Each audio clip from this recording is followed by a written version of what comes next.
الحمد للہ رب العالمین والصلاة والسلام علی سید المرسلین وخاتم النبیین اما بعد فاعوذ باللہ من الشیطان الرجیم بسم اللہ الرحمن الرحیم ونشوق المجرمین الی جہنم وردا آمنت باللہ صدق اللہ العظیم وصدق رسولہ النبی الکریم۔ عزیزان برادران اسلامیہ، السلام علیکم ورحمۃ اللہ تعالی وبرکاتہ۔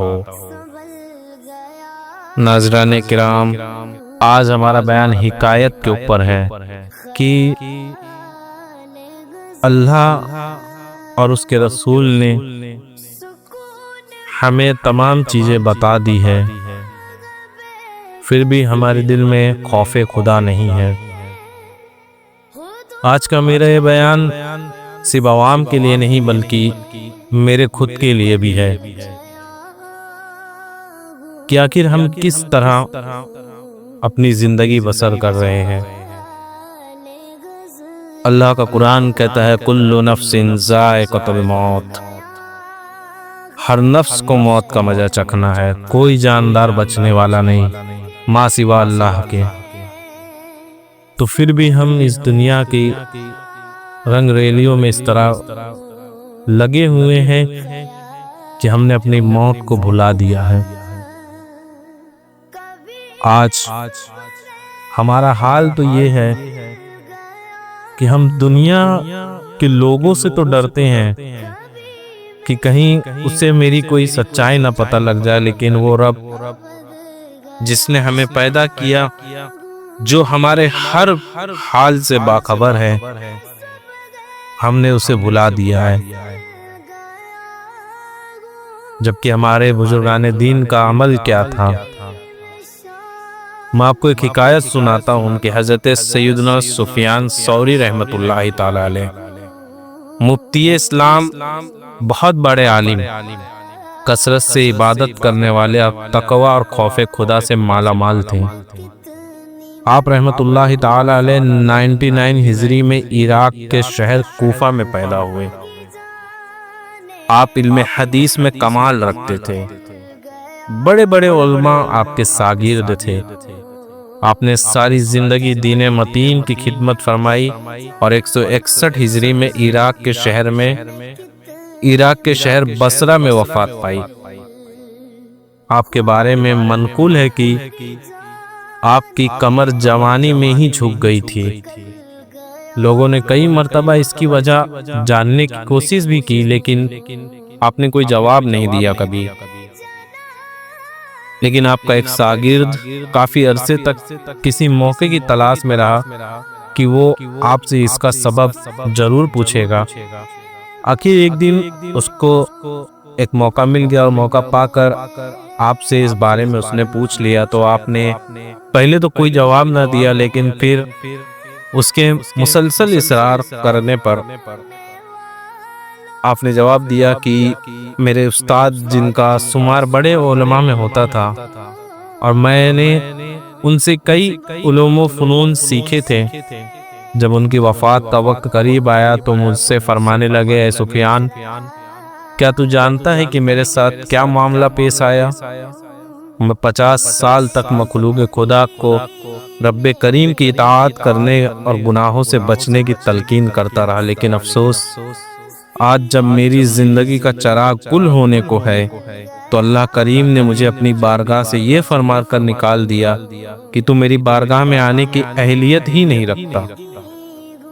آپ اپنے استاد کی یہ بات سن کر خوف سے میری کمر ٹوٹ گئی، جس کے ٹوٹنے کی آواز وہاں موجود لوگوں نے بھی سنی، اور میں اپنے رب کریم کے خوف سے آنسو بہاتا رہا، اور نوبت یہاں تک پہنچی کہ میرے پیشاب میں بھی خون آنے لگا اور میں بیمار ہو گیا۔ جب بیماری شدت اختیار کر گئی تو میں ایک غیر مسلم حکیم کے پاس گیا پہلے تو اسے میری بیماری کا پتہ نہ چل سکا، پھر اس نے غور سے میرے چہرے کا جائزہ لیا اور میری نبض دیکھی اور کچھ دیر سوچنے کے بعد کہنے لگا، میرا خیال ہے کہ اس وقت مسلمانوں میں اس جیسا نوجوان کہیں نہ ہوگا کہ اس کا جگر خوف الہی کی وجہ سے پھٹ چکا ہے۔ کسی صاحب نے کیا خوبی کہا، گناہوں نے میری کمر توڑ ڈالی، میرا حسر میں ہوگا کیا یا الہی، تیرے خوف سے تیرے ڈر سے میں ہمیشہ میں تھر تھر رہوں کانپتا یا الہی، گناہوں کے امراض سے نیم جاہوں پے مرشدی دے صفا یا الہی۔ عزیزان برادری اسلامیہ، وہ جو حکایت میں نے بیان کی اس سے معلوم ہوتا ہے کہ اللہ پاک کے نیک بندوں کے دل ہر وقت خوف خدا سے معمور ہوتے ہیں۔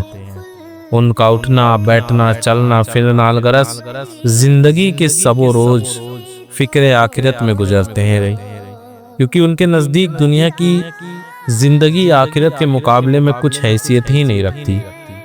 ان کے دل محبت الہی سے ایسے معمور ہوتے ہیں کہ وہ صرف رب کریم کی رضا چاہتے ہیں، اور ان کے دلوں میں اللہ پاک کا ایسا خوف ہوتا ہے کہ قیامت کا ہوش ربا ہولناک منظر ہر وقت پیش نظر رہتا ہے۔ لیکن افسوس ہے کہ گناہوں کی نحوست کی وجہ سے شاید خوف خدا ہمارے دلوں سے رخصت ہو چکا ہے، گویا کہ ہم نے یہ طے کر لیا ہے کہ ہم نہ سدھریں گے نہ سدھریں گے، اور اس کی ہم نے قسم کھا لی ہے۔ ہمیں ڈرانے کے لیے عذاب پر مشتمل کتنی آیتیں سنا دی جائے، گناہوں کی وعیدیں پر کتنی ہی حدیثیں بیان کر دی جائے، گناہگاروں کے عبرت ناک انجام کی حکایت سنا دی جائے، لیکن ہم عبرت حاصل ہی نہیں کرتے، ادھر ادھر دیکھ کر لاپرواہی سے سنتے ہیں۔ شاید اسی وجہ سے یہ بھی ہو سکتا ہے کہ گناہوں کے سبب ہمارے دل اس قدر جنگ آلود ہو چکے ہیں کہ ہم پر نصیحت کا کوئی بھی بات اثر انداز ہی نہیں ہوتی۔ یاد رکھیے، اگر ہم نے بے خوف ہو کر اپنی زندگی یوں ہی گناہوں میں بسر کرتے رہے تو ایسا نہ ہو کہ بروز قیامت ہمارا حشر بھی ایسے مجرموں کے ساتھ ہو جنہوں نے اپنی زندگی رب کریم اور اس کے رسول کی نافرمانی اور نیک اعمال سے دور رہ کر گزاری ہوگی۔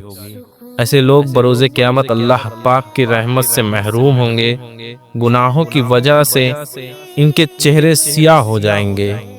یہ لوگ قیامت کے دن ادھر ادھر بھاگتے پھریں گے، مگر کوئی ان کے حامی اور مددگار نہیں ہوگا۔ اللہ تبارک و تعالیٰ قرآن مجید میں ارشاد فرماتا ہے، فَإِذَا زَاءَتِ السَّاعَةُ یوم یفر المرء من اخیہ وامہ وابیہ وصاحباتہ وبنیہ لکل امرئ منہم یومئذ شأن یغنیہ۔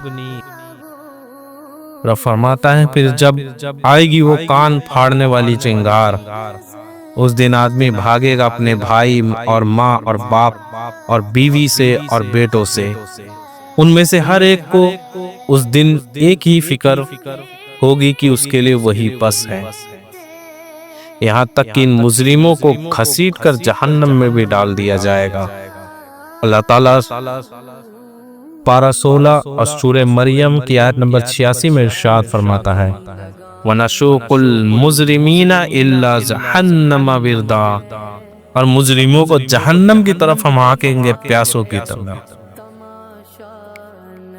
اور ایسے گناہگاروں کو جہنم میں دردناک عذاب دیا جائے گا، جیسا کہ سورہ یونس کی آیت نمبر 27 سے رب فرماتا ہے، والذین کسبوا السیئات جزاء سیئات بمثلها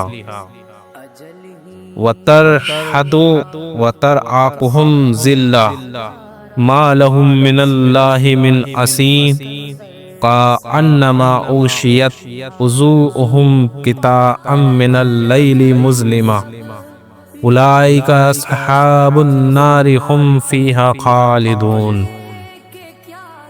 اللہ تعالیٰ فرماتا، اور جنہوں نے برائیاں کمائی تو برائی کا بدلہ اسی جیسا اور ان پر ذلت چڑھے گی، انہیں اللہ سے بچانے والا کوئی نہ ہوگا۔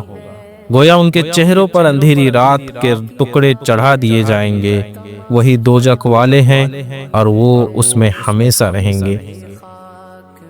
عزیزان برادری اسلامیہ، ان آیت کریمہ سے معلوم ہوا کہ جو دنیا میں گناہوں میں مبتلا ہوگا، بروز قیامت ایسے لوگوں سے ان کے ماں باپ، اولاد، بھائی اور گہرے دوست میں سے کوئی بھی ان کا مددگار نہ ہوگا۔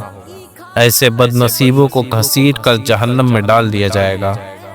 ایسے مجرموں کا اگر ایمان سلامت نہ رہا تو ان کا ٹھکانہ ہمیشہ ہمیشہ کے لیے دوزخ بنا دیا جائے گا۔ اب تو خواب غفلت سے بیدار ہو جانا چاہیے اور مرنے کے بعد گنہگاروں کا حال سن کر ڈر جانا چاہیے اور پکی سچی توبہ کر کے نیکیوں میں مشغول ہو جانا چاہیے۔ مگر افسوس، صد افسوس، ہمارے معاشرے میں لوگ دن رات دوسرے کے خوف سے تو چھپ چھپ کر گناہ کرتے ہیں کہ کہیں میرے دوست اور گھر والوں کو نہ معلوم ہو جائے، لیکن اس رب کریم سے نہیں ڈرتے جو رات کی تاریکی میں بھی ہمارے حال سے ہر وقت باخبر رہتا۔ اور گناہ کرتے وقت ہمیں اس بات کا بھی خوف نہیں ہوتا کہ بروز قیامت تمام اہل محشر کے سامنے گناہوں سے بھرپور نامہ اعمال پڑھ کر ہمیں سنانا پڑے گا، جہاں وہ لوگ بھی ہوں گے کہ دنیا میں جن کے دلوں میں ہماری عزت اور اہمیت تھی۔ اے کاش اس وقت کی بدنامی اور شرمندگی سے بچنے کے لیے ابھی خوف خدا کی دولت نصیب ہو جائے۔ اے کاش ہم گناہوں سے دور رہنے میں کامیاب ہو جائیں۔ اے کاش ہم ہر لمحہ نیکیوں میں بسر کرنے والے بن جائیں۔ اے کاش قیامت کے ہولناک دن کو ہمیشہ یاد رکھنے والے بن جائیں۔ اگر ہمیں خوف خدا کی دولت نصیب ہو جائے تو انشاءاللہ عز و جل اس کی برکت سے گناہوں سے بچنے کا ذہن بن جائے گا۔ ہمارے بزرگان دین تو ایسے تھے کہ دن رات نیکیوں میں بسر کرتے، ان کے جسم کا ہر حصہ رب کریم کے خوف اور اس کی محبت سے سرشار رہتا، پھر بھی وہ اپنے اعمال کو کافی نہ سمجھتے اور خوف خدا سے خوب آنسو بہاتے رہتے تھے۔ چنانچہ حضرت سیدنا مالک بن دینار رحمۃ اللہ تعالی علیہ نے مقام جبانہ پر حضرت سعدون رحمۃ اللہ تعالی علیہ کو دیکھا تو ان سے حال پوچھا تو انہوں نے فرمایا، اے مالک، اس شخص کا حال کیا ہوگا جس کی صبح و شام ایسے طویل سفر میں بسر ہو جس میں کوئی سامان سفر اور جاد راہ موجود نہ ہو، اور اسے بندوں کے درمیان عدل و انصاف فرمانے والا رب عز و جل کی بارگاہ میں کھڑا کیا جائے گا۔ یہ کہہ کر وہ زور زور سے رونے لگے۔ حضرت مالک بن دینار رحمت اللہ تعالی علیہ فرماتے ہیں، میں نے ان سے رونے کی وجہ پوچھی تو فرمایا، میں دنیا کی حرص پر نہیں رو رہا اور نہ ہی موت کے خوف اور مصیبت نے مجھے رلایا ہے، بلکہ میں تو اپنی زندگی کے اس دن پر رو رہا ہوں جس میں کوئی اچھا عمل نہیں کر سکا۔ خدا کی قسم، مجھے تو زیادہ راہ کی کمی، کامیابی سے دوری اور دشوار گزار گھاٹی نے رلایا ہے۔ میں نہیں جانتا کہ میں جنت میں جاؤں گا یا جہنم میں۔ حضرت مالک بن دینار رحمت اللہ تعالی علیہ فرماتے ہیں، میں نے یہ حکمت بھرا کلام سن کر کہا، لوگ تو آپ کو مجنون کہتے ہیں۔ تو انہوں نے فرمایا کہ تم بھی دنیا والوں کی طرح دھوکے میں مبتلا ہو گئے۔ اگرچہ میرے اندر جنتیوں والی کوئی خوبی نہیں، لیکن میرے دل، رگو گوشت، خون اور ہڈیوں میں اللہ پاک کی محبت شرائط کر چکی ہے۔ میں اللہ کریم کی محبت میں گرفتار ہو کر دیوانہ بن گیا ہوں۔ رہوں مست بے خود میں، تیری ولا میں پلا جام ایسا پلا یا الہی۔ عزیزان برادری اسلامیہ، اس حکایت سے معلوم ہوا کہ ہمارے بزرگان دین رب کریم کے خوف سے کس قدر گریہ جاری فرماتے تھے اور دن رات نیکیوں میں مشغول رہنے کے باوجود بھی اپنے اعمال کو کافی نہیں سمجھتے۔ ان نیک لوگوں کی عاجزی اور انکساری کی شان بیان کرتے ہوئے کسی نے پنجابی زبان میں کیا خوبی کہا، راتی زاری کر کر ہوندے، نیند آنکھی دی دھوندے، فرجی او گنہار کہاڑے سب تھی نیبی ہوندے۔ یعنی وہ ایسے نیک بندے ہیں جن کی راتیں گریہ اور جاری کرتے گزرتی ہیں، جس کے سبب ان کی نیندیں اڑ جاتی ہیں۔ اس کے باوجود جب صبح ہوتی ہے تو لوگوں کے سامنے اپنے آپ کو سب سے بڑھ کر گناہگار تصور کرتے ہیں۔ لیکن افسوس ہماری حالت یہ ہے کہ ایک تو ہم نیک عمل کرتے نہیں، اگر کوئی عمل کر بھی لیں تو کوشش یہ ہوتی ہے کہ کسی طرح لوگ مجھے دیکھ لیں تاکہ میری نیک نامی ہو۔ یاد رکھیے، ریاکاری کے ساتھ کیا جانے والا عمل ہرگز قابل قبول نہیں، لہذا ہر نیک عمل سے پہلے اپنی نیت پر اچھی طرح غور کر لینا چاہیے کہ اس سے مقصود رب کریم کی رضا ہے یا مال و زر کا حصول یا کوئی اور دنیاوی فائدہ۔ بدقسمتی سے آج کل ہماری عبادت سے اخلاص رخصت ہو چکا ہے۔ نماز پڑھتے ہیں تو اس لیے کہ لوگ ہمیں نمازی کہیں، صدقہ خیرات کرتے ہیں تو اس لیے کہ لوگ ہماری سخاوت کے چرچے ہوں، حج اور عمرہ کرنے کے بعد خواہش ہوتی کہ لوگ مجھے حاجی صاحب کہہ کر بلائیں، گھر میں بات بات پر جھگڑا کریں لیکن باہر والے سے حسن اخلاق سے اس لیے پیش آتے ہیں تاکہ لوگوں میں با اخلاق مشہور ہو جائیں۔ یاد رکھیے، جن نیک کاموں کو زندگی بھر ہم اپنے لیے توسع آخرت اور نجات کا ذریعہ سمجھتے رہیں، ایسا نہ ہو ریاکاری کی وجہ سے یہ سب برباد ہو جائے اور قیامت کے دن حسرت اور ندامت کے سوا کچھ ہاتھ نہ آئے۔ اور رسول کریم نے ارشاد فرمایا، جنت کی خوشبو 500 برس کی مسافت یعنی دوری سے سونگھی جا سکتی ہے، مگر آخرت کے عمل سے دنیا طلب کرنے والا اسے نہ پا سکے گا۔ مزید ارشاد فرمایا، جو شہرت کے لیے عمل کرے گا اللہ پاک اسے رسوا کرے گا، جو دکھاوے کے لیے عمل کرے گا اللہ پاک اسے عذاب دے گا۔ اور حضور کا فرمان ہے، انما الاعمال بالنیات، کہ مومن کے اعمال کا دار و مدار نیتوں پر ہے، تو جیسی نیت ویسی برکت۔ سامعین، تو سنا آپ نے کہ ریاکاری کرنے والے بدنصیب کو جنت کی خوشبو بھی نہیں پہنچے گی۔ ایسے بد عمل کو بروز قیامت ذلیل و رسوا کیا جائے گا اور اسے سخت عذاب الہی سے دوچار ہونا پڑے گا۔ یاد رکھیے، ریاکاری سے دنیا میں نیک نامی اور فواید تو مل سکتے ہیں، مگر آخرت میں ایسے عمل کی کوئی سزا نہیں ہوگی۔ لہذا اپنے دل سے لوگوں کی تعریفیں سننے کی خواہش نکال دیجیے۔